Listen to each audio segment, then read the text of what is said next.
Welcome to Dima Hasao. বিহুৰ বন্ধত যে ফুৰিব আহিম মই ভবাই নাছিলোঁ আৰু সময় সুবিধা মিলিছে যেতিয়া ভাবিলোঁ যে সুযোগটো লোৱা যাওক। আৰু মই তেনেকৈ একো ভিডিঅ' কৰা নাই, যিহেতু ক'লোৱে যে আনপ্লেন ট্ৰিপ হয় আৰু আনপ্লেন ট্ৰিপবোৰ সদায় ভাল লাগে। বেগত কি কাপোৰ ভৰাইছোঁ, কি ল'লোঁ, একো ভিডিঅ' কৰাও নহ'ল।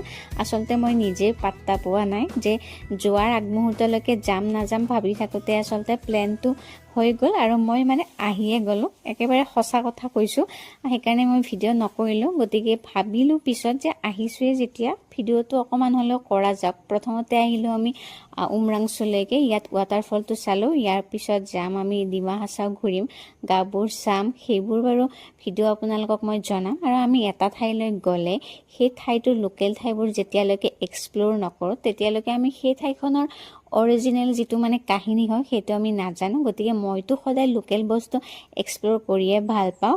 পিছে বহুত মানে জাৰ্ণি হ'ল, যিহেতু পানীৰ লগতো অকণমান খেলিলোঁ আৰু এতিয়া আমি হোমষ্টেলৈকে আহিলোঁ। হোমষ্টেটো মই আপোনালোকক দেখাম বাৰু, খুব ধুনীয়া হয়। আজিলৈকে ইমানেই, বাই।